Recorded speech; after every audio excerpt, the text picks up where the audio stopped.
y a deux voitures françaises qui, à elles seules, racontent toute une bataille d'idées dont presque personne ne connaît le vainqueur.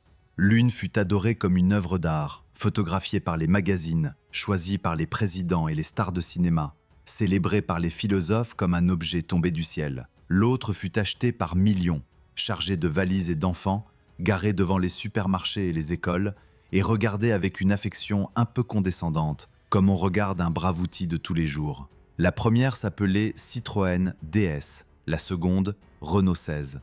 Et voici le paradoxe qui va nous occuper pendant toute cette histoire.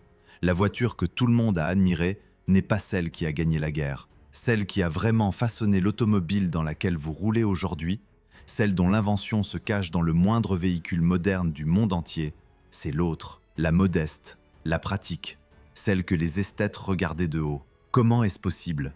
Comment la machine la plus géniale, la plus révolutionnaire, la plus follement en avance sur son temps a-t-elle pu, dans la grande course de l'histoire, se faire dépasser par une berline familiale dessinée pour transporter des cartons et des marmots? Comment une déesse a-t-elle pu perdre face à une ouvrière? Pour répondre à cela, il faut comprendre que ces deux voitures n'étaient pas seulement deux modèles concurrents. Elles incarnaient deux visions opposées, presque ennemies, de ce que devait être l'automobile du futur. Deux philosophies françaises qui se sont affrontées en silence, à 10 ans d'écart, et dont le duel n'a jamais été tranché par les amateurs. L'une croyait que l'avenir serait beau, technologique, réservé à ceux qui sauraient l'apprécier. L'autre croyait que l'avenir serait utile, intelligent et offert à tout le monde. Et avant que cette histoire ne se termine, vous découvrirez aussi qu'une de ces deux voitures a fait bien plus que vendre du rêve. Un après-midi d'août, sur une route déserte des environs de Paris, l'une d'elles a littéralement sauvé la vie du chef de l'État français sous une pluie de balles de mitraillettes. Sans une certaine pièce mécanique cachée sous sa carrosserie, l'histoire de France aurait peut-être basculé ce jour-là. Quelle voiture? Comment? Patience. Tout cela se tient, du premier boulon jusqu'à la dernière révélation, et je vous promets qu'à la fin, votre façon de regarder n'importe quelle voiture garée dans la rue ne sera plus jamais la même. Si vous aimez quand l'automobile rejoint la grande histoire, abonnez-vous tout de suite, car ce qui arrive maintenant vaut le détour. Pour saisir l'ampleur du choc, il faut remonter au matin du 6 octobre 1955 dans le grand hall du Salon de l'Automobile de Paris. Ce jour-là, la firme Citroën s'apprête à dévoiler une voiture dont elle a gardé le secret pendant près de 18 années. 18 ans de recherche clandestine, de prototypes cachés, de plans tenus sous clé, pour remplacer la vénérable traction avant qui avait fait la gloire de la marque. Personne, à l'extérieur, ne sait vraiment à quoi ressemble ce projet mystérieux.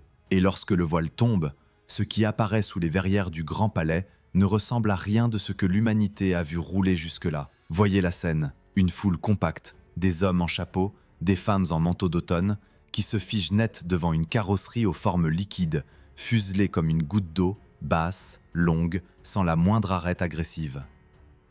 On dirait un vaisseau venu d'un autre siècle posé au milieu des berlines carrées et tristes de l'époque. La presse cherche ses mots, le public, lui, ne cherche pas, il commande. Et là se produit un phénomène que l'industrie automobile n'avait jamais connu. Dans les 15 premières minutes de l'ouverture, 743 personnes signent un bon de commande pour une voiture qu'elles viennent à peine d'apercevoir. Au terme de la première journée, le compteur affiche 12 000 commandes. Et sur les 10 jours du salon, ce sont près de 80 000 acheteurs qui déposent leur argent pour posséder cette merveille venue d'ailleurs. Un record d'engouement qui tiendra plus de 60 ans avant d'être battu, bien plus tard, par une marque américaine de voitures électriques. Mais qu'avait-elle donc cette automobile pour provoquer une telle folie?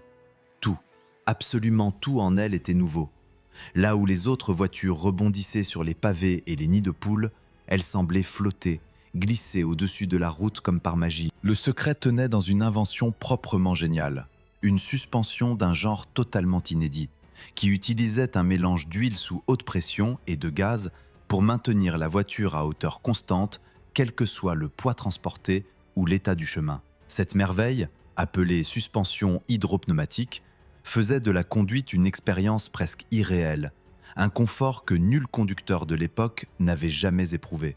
Et ce n'était que le début. Cette voiture inaugurait aussi, pour la première fois sur un modèle produit en grande série, des freins à disque à l'avant, une direction assistée, une boîte de vitesse à commande assistée. Un concentré de technologie que ses rivales mettraient des décennies à rattraper. Derrière ce miracle, il n'y avait pas un homme, mais 3 cerveaux d'exception réunis par le destin. Le premier était un sculpteur italien du nom de Flaminio Bertoni, un artiste véritable, capable de modeler une carrosserie comme on façonne une statue, avec ses mains et son instinct plus qu'avec une règle. C'est lui qui avait donné à la voiture ses courbes sensuelles, cette silhouette qui semblait défier les lois de la pesanteur. Le deuxième était un ingénieur, formé dans l'aéronautique, André Lefebvre, un homme qui pensait l'automobile comme on pense un avion, en termes de flux d'air et de légèreté. Le troisième, plus discret, s'appelait Paul Magès, et c'est de son esprit qu'était sortie cette fameuse suspension qui allait stupéfier le monde. 3 talents, 3 caractères, un seul chef-d'œuvre. Très vite, la voiture dépasse le simple statut d'objet mécanique. Elle devient un symbole. Un écrivain et penseur célèbre de l'époque, observateur des mythes de son temps, écrit qu'elle est tombée du ciel, qu'elle est un objet quasiment magique, consommé en images par un peuple entier qui se l'approprie comme une relique moderne. On la surnomme bientôt la déesse, par un jeu de mots sur ses initiales, et le surnom lui colle à la peau. Les présidents la veulent, les vedettes de cinéma la réclament, les ministres ne jurent plus que par elle. Posséder cette voiture, c'est appartenir à la France qui avance, à la France qui rêve, à l'élite du goût et du progrès. Et pourtant, derrière ce triomphe éclatant, tout n'était pas parfait. Cette technologie si avancée avait un prix, et pas seulement en argent. Les premiers exemplaires, lancés dans la précipitation pour répondre à la demande démente, souffraient de pannes, de fuites, de caprices mécaniques que les garagistes eux-mêmes peinaient à réparer, faute de savoir comment fonctionnait cette diablerie hydraulique.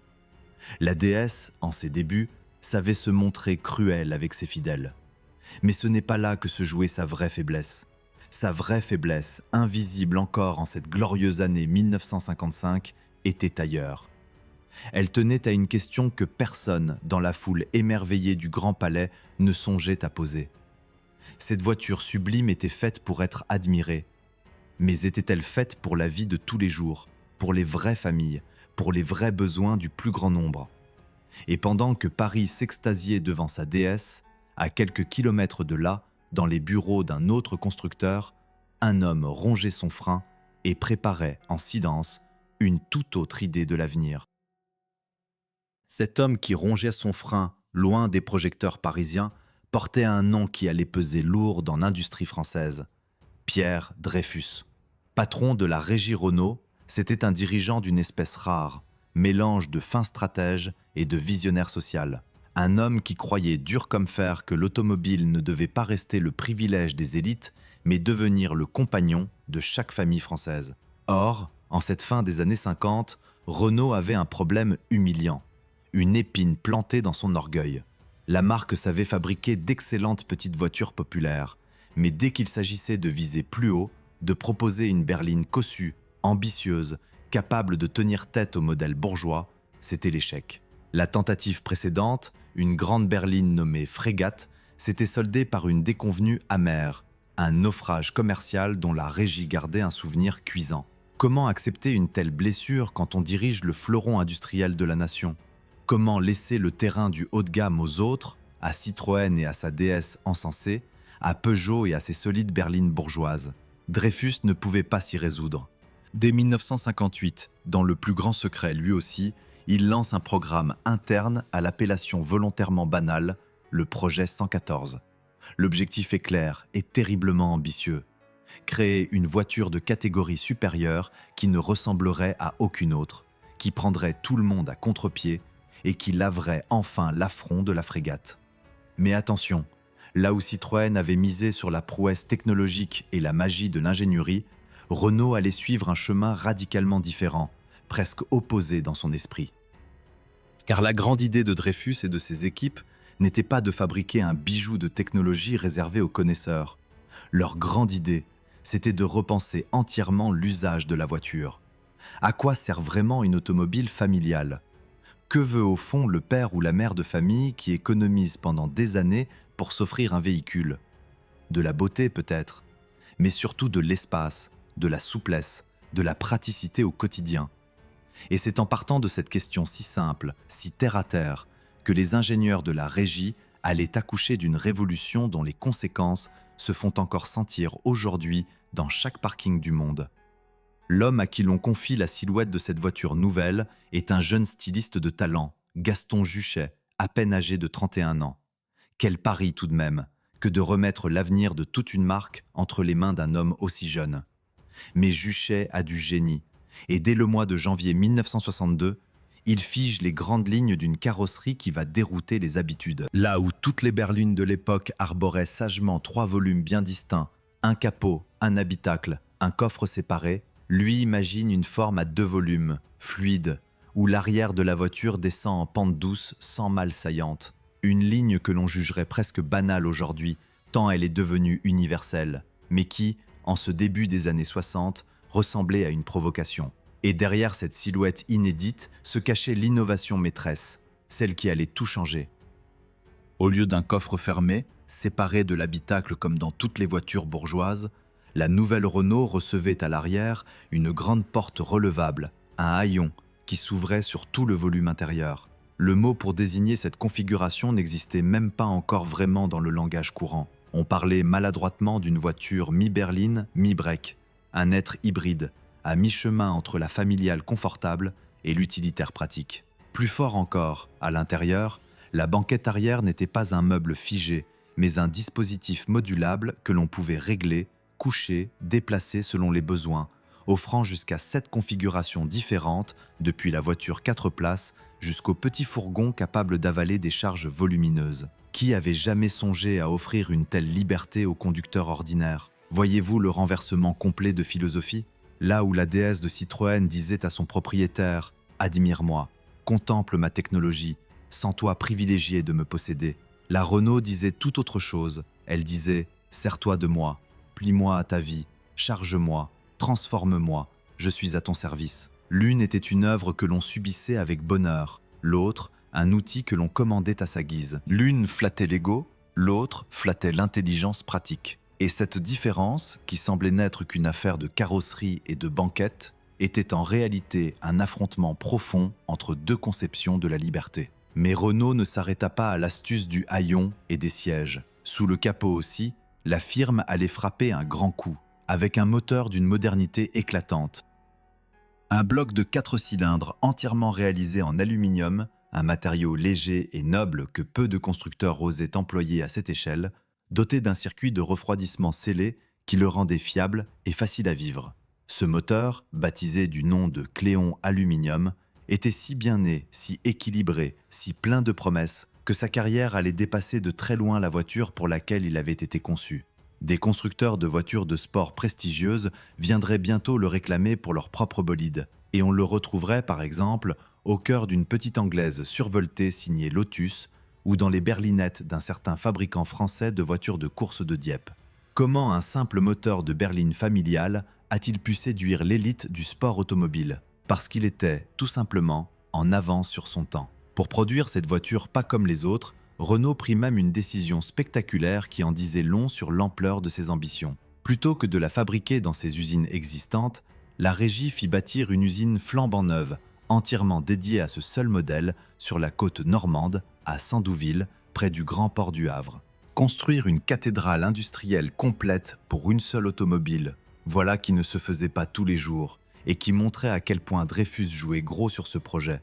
Tout, dans cette aventure, respirait la confiance d'un constructeur qui sentait qu'il tenait quelque chose d'énorme. Et le moment de vérité approchait. Après 4 années de développement, là où la coutume de l'époque imposait plutôt 6 ans pour mener à bien un projet d'une telle envergure, la voiture fut enfin prête à se montrer au monde. Renault choisit pour cela non pas le salon de Paris, terrain de gloire de sa rivale, mais le prestigieux salon de Genève, au mois de mars 1965. La déesse régnait depuis 10 ans sur l'imaginaire français, intouchable, adorée, certaine de sa supériorité. Et voilà que surgissait, sans tambour ni trompette excessif, cette berline étrange à haillons qui ne prétendait pas être un objet d'art, mais qui portait en elle une idée si juste, si universelle, qu'elle allait conquérir le monde entier. Le duel, le vrai, pouvait enfin commencer. Restait à savoir laquelle de ces 2 visions de l'avenir l'histoire choisirait de couronner. Le verdict du public ne se fit pas attendre, et il fut sans appel. Sur les bords du lac Léman, dans les allées du salon de Genève, les visiteurs qui découvraient la nouvelle venue eurent d'abord un mouvement de surprise, presque de perplexité. Cette ligne à 2 volumes, Cette absence de coffre traditionnel, ce haillon béant à l'arrière, tout cela bousculait leurs habitudes au point qu'ils ne savaient pas trop comment nommer la bête. Était-ce une berline de luxe? Un break déguisé? Une familiale d'un genre nouveau? La voiture refusait d'entrer dans les cases connues, et c'est précisément ce qui, après le premier instant de flottement, la rendit irrésistible. Car une fois passée la surprise, les gens comprenaient. Ils ouvraient le haillon, ils manipulaient la banquette, ils découvraient cet espace transformable, et la lumière se faisait dans leur esprit. Mais bien sûr, voilà ce dont nous avions besoin sans même le savoir. La presse spécialisée, d'abord prudente, s'enflamma rapidement. Les essayeurs louaient le confort de la suspension à barre de torsion, cette douceur de roulement qui n'avait certes pas la magie surnaturelle de la rivale aux suspensions hydrauliques, mais qui se révélait remarquablement efficace et surtout bien plus simple, bien plus robuste, bien moins capricieuse. Ils s'extasiaient sur l'habitabilité, sur cette sensation d'espace que procuraient le grand vitrage et le pavillon haut. Ils saluaient la modernité du moteur léger en aluminium, sa vivacité, sa sobriété. Et peu à peu, dans les colonnes des journaux et dans les conversations des garages, une rumeur enfla, une rumeur que Renault n'osait à peine espérer. Et si cette drôle de voiture était en train de réussir là où la fière frégate avait lamentablement échoué? Le triomphe se confirma de la plus éclatante des manières au début de l'année suivante. Un prix prestigieux venait d'être créé en Europe quelques années plus tôt, le titre de voiture de l'année, décerné par un jury de journalistes du continent tout entier, une distinction qui couronnait le modèle le plus marquant de la saison. Pour ses premières éditions, ce sacre était allé à des automobiles britanniques, comme si le savoir-faire d'outre-Manche dominait la scène. Et voilà qu'en 1966, le jury proclama vainqueur la nouvelle Renault. Mesurez bien la portée de cet exploit. Pour la première fois, une voiture française remportait ce titre. Pour la première fois aussi, une voiture non britannique l'emportait, brisant le monopole anglais. Et plus savoureux encore, la berline populaire de la régie avait relégué derrière elle, à la deuxième place, rien de moins qu'une Rolls-Royce, ce monument du luxe mondial. Et à la troisième place, une grande américaine cossue. Vous rendez-vous compte de l'ironie magnifique de la situation? Une voiture conçue pour les familles ordinaires, pensée pour transporter des packs d'eau et des poussettes, venait de battre sur le terrain du prestige la marque la plus aristocratique de la planète. La fourmi laborieuse avait coiffé au poteau les plus brillants papillons. Et ce n'était pas un hasard, ce n'était pas un coup de chance, c'était la reconnaissance que l'intelligence pratique pouvait elle aussi être une forme de génie, tout aussi respectable que la prouesse technologique pure. Renault, si longtemps humilié dans le haut de gamme, tenait enfin sa revanche, et quelle revanche! Mais une distinction honorifique, aussi flatteuse soit-elle, ne fait pas vivre une usine. La vraie consécration, celle qui ne ment jamais, c'est le verdict du portefeuille des clients. Et là encore, le succès fut foudroyant. Les commandes affluèrent, les chaînes de la grande usine normande tournèrent à plein régime, et la voiture s'installa durablement dans le paysage français. Mieux, elle dépassa largement les frontières. Près de la moitié de sa production partit à l'exportation, séduisant les familles d'Allemagne, du Royaume-Uni, et s'aventurant même jusqu'aux États-Unis, ce marché si difficile à conquérir pour une Européenne. Robuste, polyvalente, increvable, elle se forgea une réputation de baroudeuse, capable d'affronter aussi bien les autoroutes allemandes que les pistes défoncées des pays lointains. Sur toute sa carrière, elle allait être produite à près d'1,850,000 exemplaires, un chiffre colossal pour une voiture de cette catégorie. Comment expliquer un tel raz-de-marée? Par une vérité toute simple que Dreyfus avait comprise avant les autres. Le monde changeait. La France des années 60 n'était plus celle de l'immédiat après-guerre. Le baby-boom remplissait les foyers d'enfants. La société de consommation naissait. Les familles voulaient partir en vacances, transporter, déménager, vivre plus grand. Et dans cette France en pleine ascension sociale, une voiture qui offrait à la fois le rang d'une berline et la capacité d'un utilitaire, sans choisir entre les deux, c'était exactement le bon objet au bon moment. La Renault ne vendait pas du rêve, elle vendait de la liberté concrète, celle de charger sa vie dans son coffre et de prendre la route. Et pourtant, malgré ce sacre et ce triomphe commercial, quelque chose manquait encore à notre histoire. Car de l'autre côté, la déesse n'avait pas dit son dernier mot, loin de là. Pendant que la familiale conquérait les garages, sa rivale continuait, elle, de régner sur un tout autre royaume, celui du prestige, du pouvoir et de la légende. Les deux voitures, désormais, existaient en même temps sur les routes de France, chacune reine de son domaine, chacune incarnant sa vision du monde. L'une triomphait par les chiffres, l'autre par l'aura. Et le public, lui, commençait à se diviser en deux camps, comme deux familles rivales qui ne se comprendraient jamais tout à fait. D'un côté, les amoureux de la technologie et de la beauté, fidèles à leur déesse quoi qu'il en coûte. De l'autre, les partisans du bon sens et de la praticité, convertis à la modularité de la nouvelle venue. Et vous, de quel côté vous seriez-vous rangé? Il restait toutefois une question brûlante, suspendue au-dessus de ce duel, une question que les chiffres de vente et les prix honorifiques ne suffisaient pas à trancher. Si la familiale gagnait la bataille du nombre, la déesse, elle, allait bientôt gagner quelque chose de bien plus rare, quelque chose qu'aucune statistique ne pourra jamais mesurer. Elle allait entrer dans l'histoire avec un grand H, non pas comme un objet de consommation, mais comme une héroïne. Le jour où sur une route ensoleillée des environs de Paris, elle se retrouverait au cœur d'un drame national qui aurait pu changer le destin de la France tout entière. Et c'est là, dans le fracas des balles et le crissement des pneus, que ces deux mondes allaient enfin se rejoindre. Pour comprendre comment une simple automobile a pu basculer dans la légende nationale, il faut remonter un peu en arrière, à une date que la France n'a jamais oubliée, le 22 août 1962. Ce soir-là, le chef de l'État français rentre vers l'aérodrome de Villacoublay à bord d'une grande Citroën noire de fonction. Le pays sort à peine de la déchirante guerre d'Algérie, et cette sortie de crise a laissé des plaies vives, des rancunes féroces, des hommes prêts à tout. Un groupe armé clandestin, qui juge le président coupable d'avoir abandonné l'Algérie française, a décidé de le supprimer. Ils ont préparé leur embuscade avec une minutie militaire, postée en armes le long de la route, dans la banlieue parisienne, en un lieu dont le nom va devenir tristement célèbre, le Petit Clamart. Quand la voiture présidentielle s'engage sur l'avenue, le piège se referme. Une rafale d'armes automatiques déchire le crépuscule. Des dizaines de balles s'abattent sur la berline lancée à pleine vitesse. Le pare-brise éclate, des projectiles traversent la carrosserie et surtout, deux des pneus de la voiture sont touchés, crevés net par les tirs. Pour n'importe quelle automobile de l'époque, c'eût été la fin. Une voiture normale, privée de deux de ses pneus à grande vitesse, part en embardée, dérape, devient incontrôlable et s'écrase. Le chauffeur aurait perdu la maîtrise et le destin de la France aurait pu se jouer là, dans le sang, sur le bitume d'une banlieue tranquille. Mais cette voiture-là n'était pas une automobile normale, c'était la DS. Et c'est ici que son génie technique, cette fameuse suspension que nous avons vue émerveiller les foules, cessa d'être un simple argument de confort pour devenir une question de vie ou de mort. Car ce système hydraulique, capable de maintenir la voiture à hauteur constante quelles que soient les conditions, encaissa la perte des deux pneus sans que la voiture ne se couche ni ne parte en tonneau.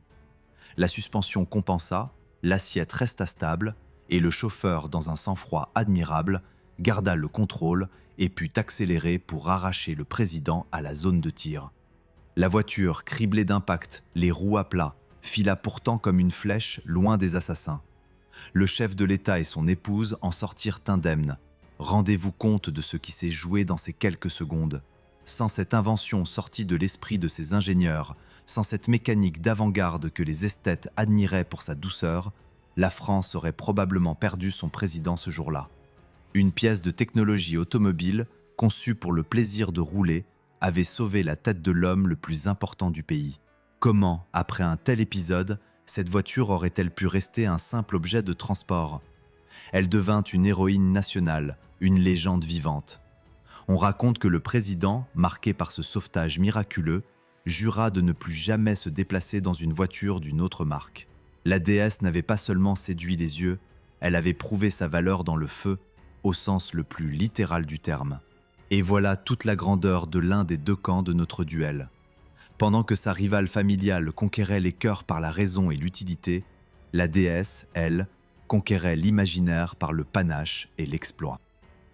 Elle était la voiture des présidents et des ministres, celle qui transportait les puissants, celle que les caméras de cinéma adoraient, celle qu'un acteur américain de renommée mondiale réclama personnellement dans une version décapotable pour tourner une comédie à succès. Elle régnait sur le monde du pouvoir, du glamour et du prestige. Un royaume dont l'autre voiture, malgré tous ses triomphes commerciaux, était totalement exclue. Car qui aurait vu un chef d'État défilant dans une familiale à haillons chargée de carton? Personne. Chacune avait son trône, et ces deux trônes ne se ressemblaient en rien.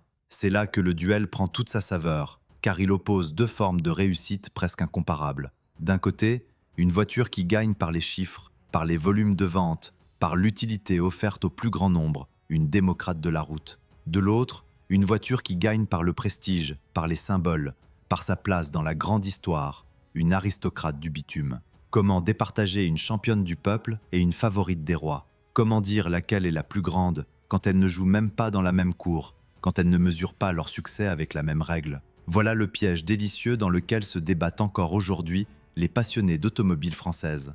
Et pourtant, il faut creuser plus loin, car derrière cette opposition de surface se cachait une vérité plus profonde sur la nature même du progrès. La déesse incarnait une certaine idée française du génie, flamboyante, audacieuse, un peu orgueilleuse, prête à tout pour étonner le monde, quitte à se montrer complexe, coûteuse, parfois fragile.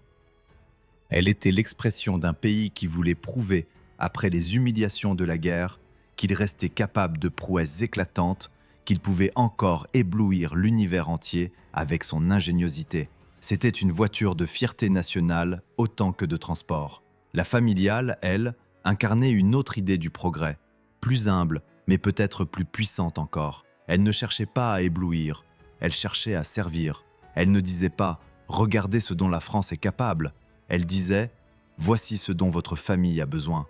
Et dans cette modestie apparente se cachait une ambition secrète bien plus vaste, presque planétaire, car en repensant l'usage quotidien de la voiture, en inventant cette polyvalence, ce haillon, cette modularité, elle ne s'adressait pas seulement aux Français de son époque. Elle dessinait, sans le crier, le visage de toutes les voitures à venir, partout dans le monde, pour les décennies suivantes. Et c'est ici que notre histoire bascule vers sa révélation finale. Car si l'on demandait aux gens de l'époque laquelle de ces deux voitures était la plus grande, la plupart, éblouis par le prestige et l'héroïsme de la déesse, auraient répondu sans hésiter en faveur de cette dernière. Elle avait pour elle la beauté, la gloire, le sauvetage d'un président, l'amour des artistes et des puissants. Que pouvait bien peser, face à tant d'éclat, une simple berline à haillons, si pratique fut-elle? Et pourtant, le jugement de l'histoire, ce juge impitoyable qui se moque du prestige et ne retient que ce qui change durablement le monde, allait rendre un verdict que personne, en ce temps-là,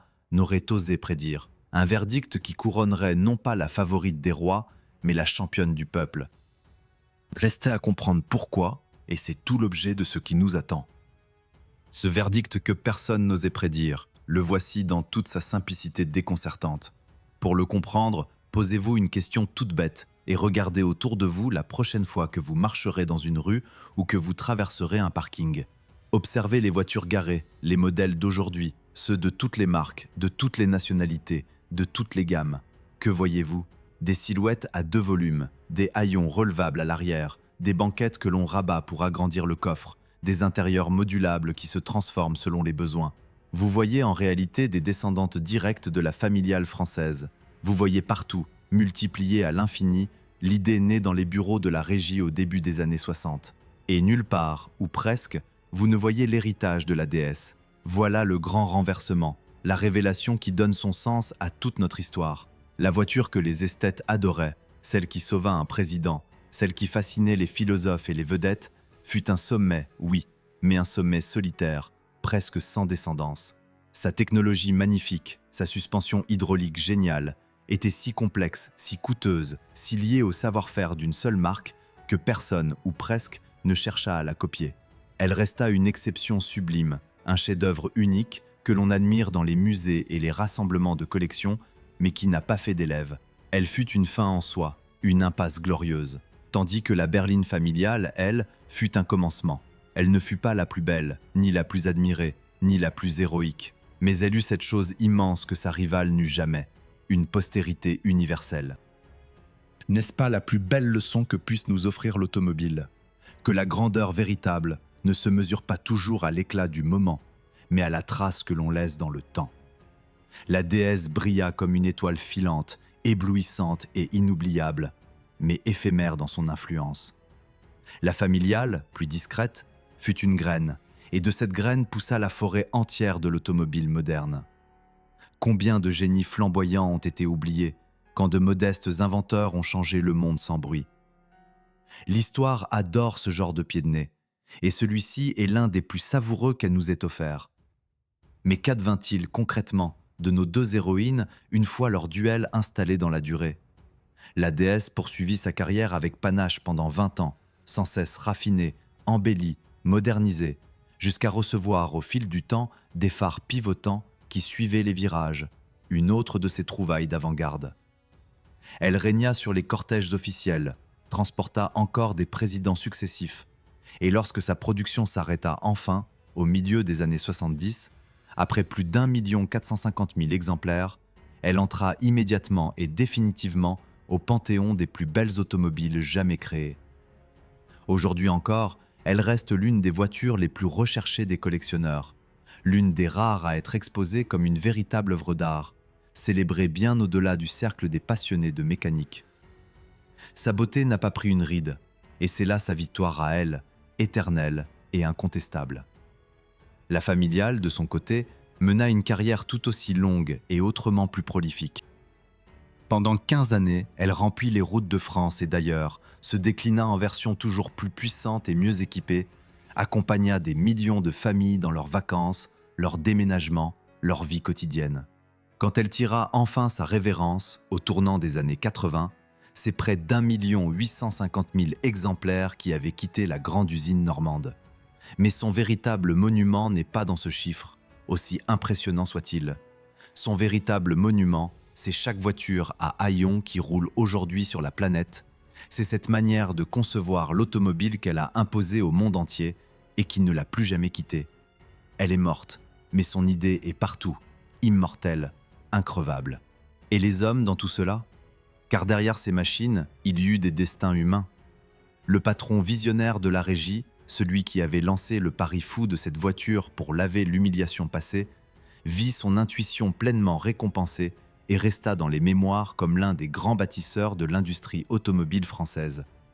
Le jeune styliste à qui l'on avait confié les lignes de la berline révolutionnaire poursuivit une longue et belle carrière au sein de la marque, façonnant d'autres modèles, transmettant cette philosophie du dessin au service de l'usage.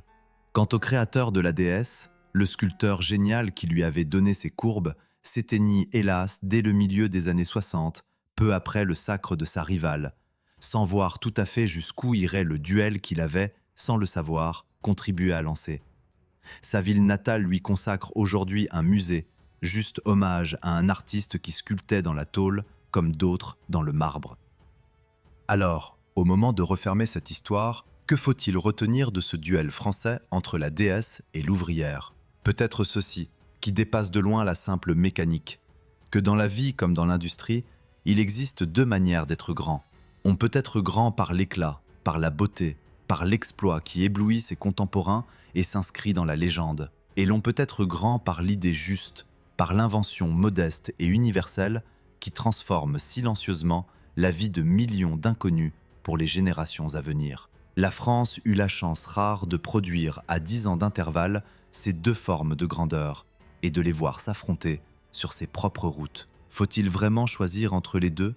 Faut-il vraiment couronner un seul vainqueur? Peut-être que la plus belle réponse est de comprendre que ces deux voitures, ennemies en apparence, étaient en vérité les deux visages d'un même génie national. La prochaine fois que vous croiserez l'une de ces silhouettes, la déesse fuselée glissant comme un mirage des années 50, ou la familiale anguleuse aux haillons si pratiques, regardez-les autrement. Ne voyez pas deux vieilles voitures, voyez deux rêves de l'avenir qui se sont battus pour décider de quoi seraient faites toutes les automobiles du monde. Et souvenez-vous que celle qui a gagné cette guerre invisible n'est pas forcément celle que vous croyez. Voilà ce que cache un simple coffre qui s'ouvre vers le haut, et c'est pour faire revivre ces batailles oubliées que nous sommes là. Si cette plongée dans le grand duel de l'automobile française vous a passionné, faites-le savoir.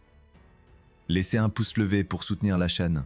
Dites-moi en commentaire dans quel camp vous vous rangez, celui de la déesse ou celui de la familiale. Et surtout, abonnez-vous pour ne manquer aucune des histoires que nous avons encore à vous raconter. Chaque voiture cache un secret, chaque modèle porte une bataille, et il nous reste tant de merveilles à exhumer ensemble. À très bientôt sur les routes de la mémoire.